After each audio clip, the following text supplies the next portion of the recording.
Coach Corey Wayne, and this is my video coaching newsletter. And the topic of today's newsletter is going to be, I need you, but I can't stand you. I've got an email here from a guy who's been in an unhappy marriage for about 16 years.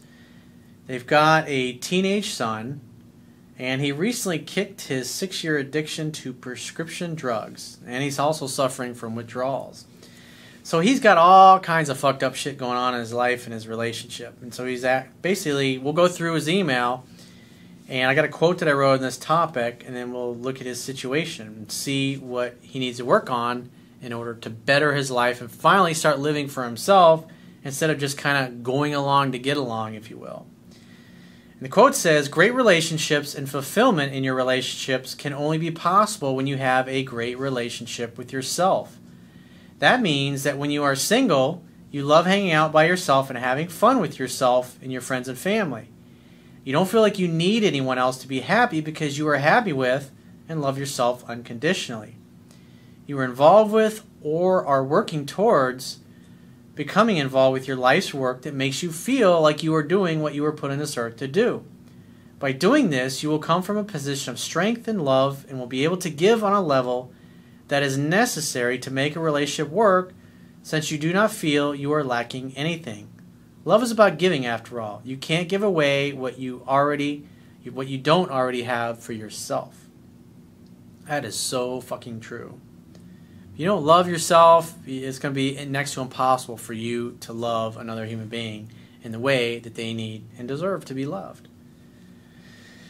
So he says, hey Corey, I've been married for 16 years now. I'm 39 and we have a 13-year-old son. Right now we are trying to have another baby.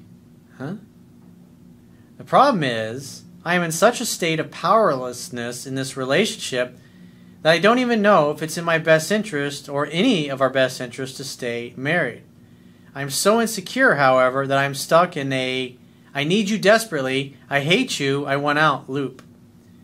When we were first married, I wanted to try to live in Europe for a while teaching English. She threw a fit, but ended up going with me, and then got pregnant while we were there, and we came back to live with family. 12 years ago, I decided to quit my publishing job in Boston to get an MFA in creative writing. When I got there, I had a nervous breakdown because I regretted not acting like the head of the household. My wife got a job, starting referring to me as her second child while I was on anxiety medication. So you basically made her your mommy and your therapist. And she referred to you as her second child. Definitely not masculine. When the program was over, she said she was moving back to Texas with or without me. So I left my teaching job and lived with her family. You really should have done what you wanted to do. And if you didn't want to be there living with her family, you should have told her. A man's got to make himself happy first. So it's like you're just constantly going along with things over the course of this relationship, and it's not what you really want to do. I struggled some more with medication, which she demanded that I take, and she threatened to leave me for not finding a job fast enough until I got a state job. I am in a career that is not at all me and I'm failing at, and my mental and physical health have greatly suffered. So you're doing everything to prevent from rocking the boat and doing what she says you want, but your relationship sucks and you're miserable in your career. So you're an unhappy person. I mean, that's a recipe for fucking self-imposed misery, dude.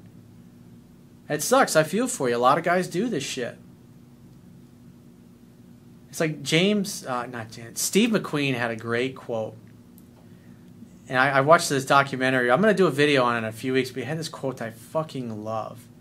He said, I live for myself and I answer to nobody. And when you watch, when you look at how he lived his life, he didn't fucking care what other people thought. He did what he wanted.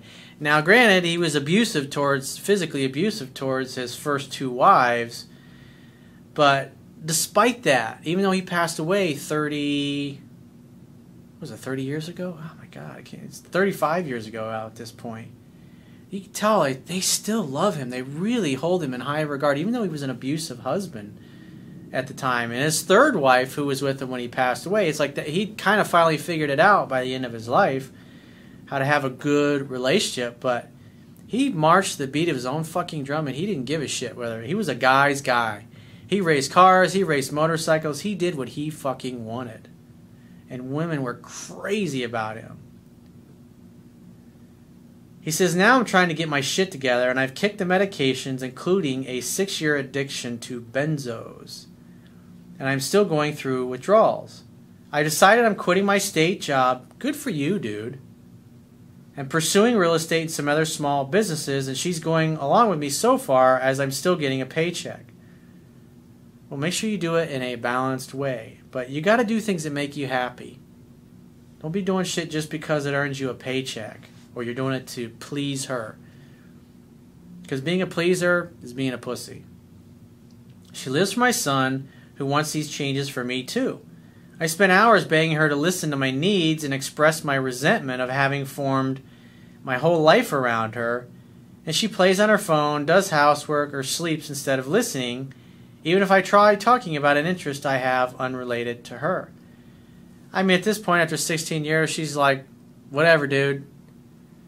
So, I mean, you just need to handle it. You need to take care of yourself and do what you want to do. And if she wants to come along with that, fucking great. And if she doesn't, give me a call to change your mind. You got to do what makes you happy. I mean, I would say it's like, hey, I'm trying to communicate to you and you're just doodling on your phone, and I would appreciate it if you put your phone down and be present with me and listen to me, because I do that for you. If she's not willing to do that, then you know what? Fuck it, dude. Why torture yourself? Why put up with that crap? She's stonewalling you and you're trying to communicate with her, and you're putting up with that. And because you put up with it and you don't speak up for yourself, you're tolerating it. You're inviting her to continue doing it. And she does it because you've acted weak for so much of your relationship that she probably doesn't have much respect for you at all. He says, I know what I'm doing, being extremely needy and powerless. I just don't know if I can ever get my power back in this marriage. Well, the only way you're going to get it back is if you take it back. That means taking action and doing what's going to make you happy.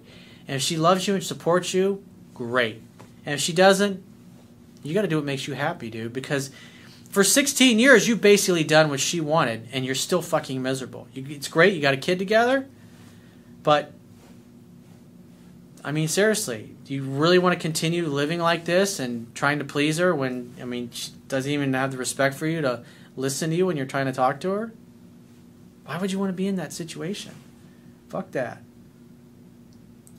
I also see she's not a bad person and I love her. It's me, but I still can't be in this relationship anymore. Not the way it is. How do I change the dynamic, or is it too late and maybe better to get out now? I'd like to figure this out before I get her pregnant again. Well, dude, my job is not to make your decision for you. I don't know what's in your heart. I don't know if you love this girl or not. You haven't really mentioned that. But it doesn't sound like it's really great and really fulfilling, so I personally would not be trying to get her pregnant. Or, you know, start wearing condoms when you guys have sex. Or have her start taking the pills. Just say, hey, you know what, I'm not ready to have another kid with you unless I see things improve in our relationship, unless I see that you're willing to listen to me and support my dreams, instead of doodling on your cell phone and spacing out and looking everywhere except in my eyes when I'm trying to talk to you. It's like, that's not cool. I want your love and support. If you don't want to love and support me, well, maybe we need to think about not being together anymore, because I'm not happy, and I want to be happy. And I want to see you making the effort to make me happy. You got to do that, dude. You don't get what you deserve in life. You only get what you negotiate. So you got to stand up for yourself, speak from your heart. It's not about being a dick or being rude or mean to her.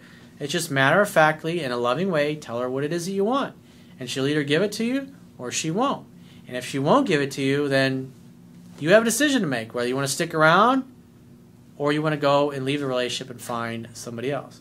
But I would definitely read my book 10 to 15 times if I were you, because that would help clean up your dating and your courtship and your relationship. But it's a good thing that you guys are both still having sex after all these years, despite all these problems. So it tells me that she's a trooper. She's hung in with you at your worst. So I like the fact that she's been loyal and she's stuck with you through thick and thin. But again, you need to speak up for yourself and tell her what it is that you want, and not tolerate being ignored. And if she's going to ignore you, then, well, you can vote with your feet. That's something to think about. So if you'd like to get my help personally, the quickest way is to book a paid phone, Skype, or email coaching session. You can choose any of those options by going to my website, clicking the products tab at the top of your screen, and just follow the instructions for booking whichever option works best for you. And I shall talk to you soon.